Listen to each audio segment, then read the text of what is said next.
Hello everyone! Spring is finally here and I can finally shed off my stuffy winter clothing.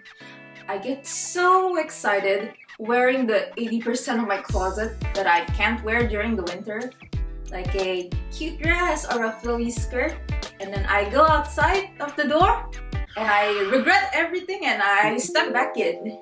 You see, the sun is out. It looks warm. They say it's gonna be 14 degrees. So you think, oh, a light jacket should be enough. But no, I can still feel the chill in my bones. So today, let's style up some of my non-winter pieces in a way that's gonna keep you and me warm. Starting off, I love using skirts in the spring because I can finally use them.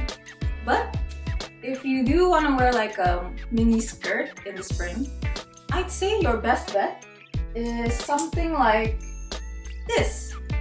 A more A-line, stiffer fabric so it doesn't flow in the wind, and because it's thicker, it does help keep you warm a bit.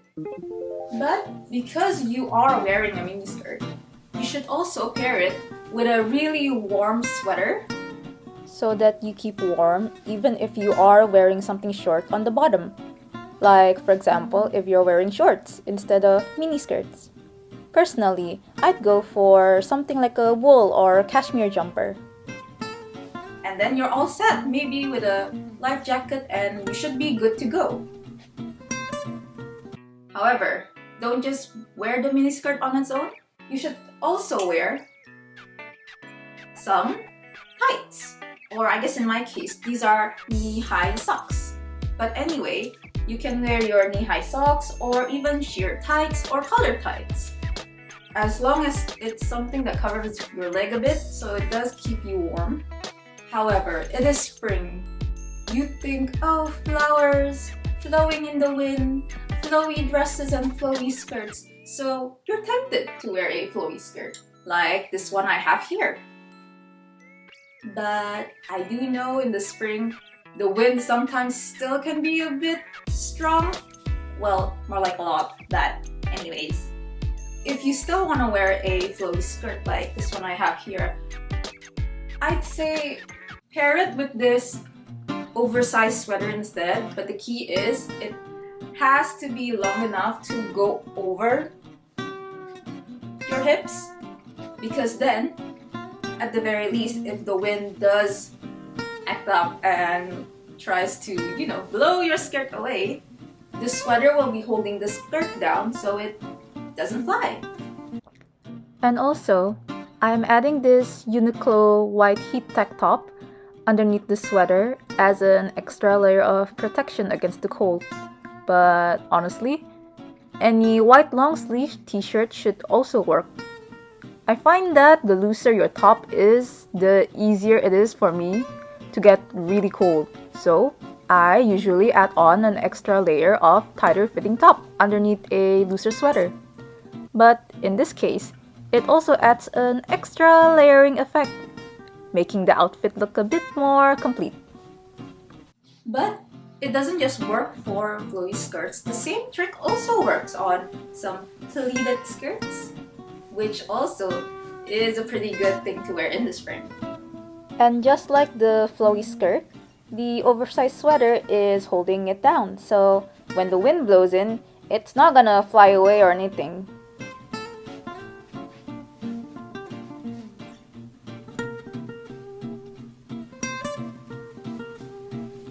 But let's say instead of a shorter skirt, sometimes in the spring, you get tempted to wear something that isn't a long sleeve, something more short.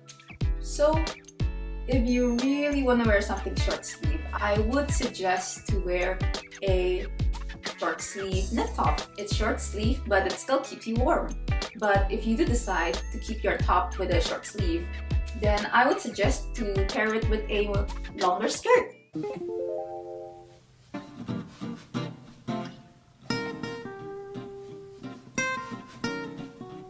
This one isn't really warm, it's actually kind of thin.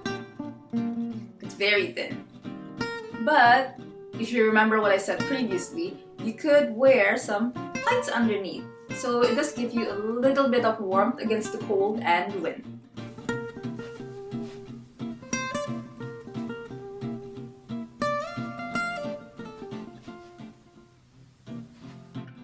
But also, instead of a lighter skirt, you could always opt for a more warmer skirt, like this one I have here. This one's a very fluffy, almost like a blanket type of skirt, and it definitely keeps me warm because I've worn it in the winter, even though I did use like those fleece line tights below it, so it's definitely good for the spring if you are more susceptible to cold. On the plus side, it also acts like a blanket when you're walking around. Instead of this fluffy type material, you could always use a wool skirt or something similar. Though personally, I wouldn't suggest going in a short sleeve top, but if you still want to, I'd say go for the warmer knit short sleeve top like I mentioned before, and then adding a lighter jacket on the top. You can honestly style this in a couple of different ways. For example, you can button the entire thing, or not button the entire thing, or button just the top, which is my favorite type.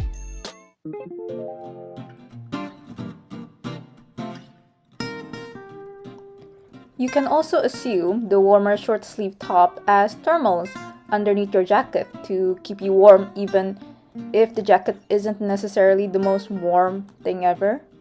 But because they are not thermals, you can choose whether to take off or wear the jacket depending on the changing weather of the day, as it so often does in the span of morning to evening. You can even button everything up when the wind is pretty strong, and unbutton them again when it isn't. This is my favorite way of buttoning up a jacket, with just one button on the top. It definitely caught my attention when those top buttoned cardigan was trending, but I do like doing it to my other jackets too.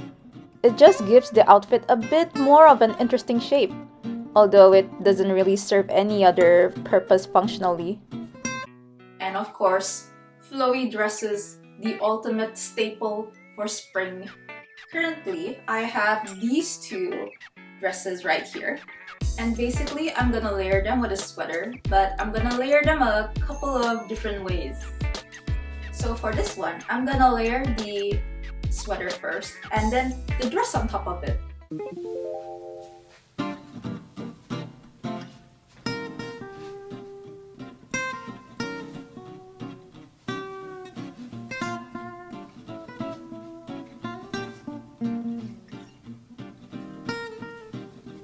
But you can do it vice versa, which is one of my favorite ways of doing this type of layering. Layer the dress first and then the sweater. Especially if you have a long flowy dress, it looks like you're pairing the sweater with a really nice skirt.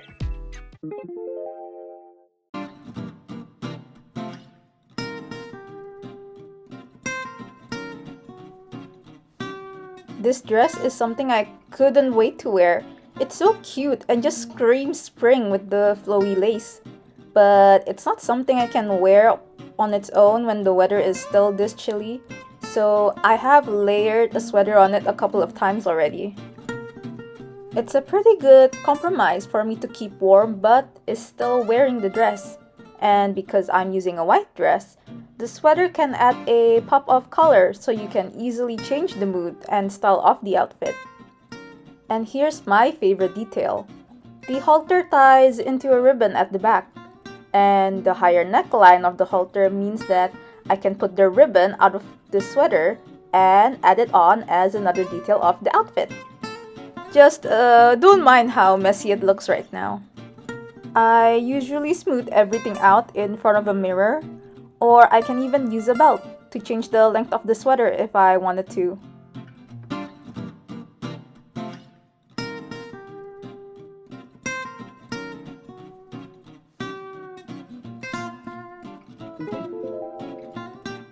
And here's an extra bonus. You could also pair your dress with some pants for extra warmth, but only if your dress isn't tight. But spring dresses are usually more on the flowy side anyways, so you should be good. And also, scarves can not only serve to provide extra warmth, but also add an interesting layering piece to any outfit. If you notice, I've been pairing the outfits with an updo. This is cause when the wind is very strong, I'd strongly suggest to put your hair up in an updo so it doesn't fly and hit your face, as it has done on my face many times. And it gets very inconvenient when you're walking around with your hair flying on your face. So I really suggest to keep your hair up in a nice hairstyle. There's so many options you can find online nowadays. So anyways, yeah, don't forget to put your hair up in a nice hairdo to complement your outfit. Because especially, I feel like some of this outfit would look too plain if I didn't put my hair up in a nice, cute hairstyle.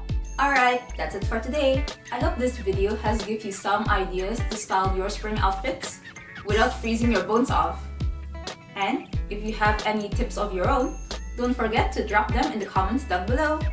Thank you so much for watching, and I'll see you in the next one.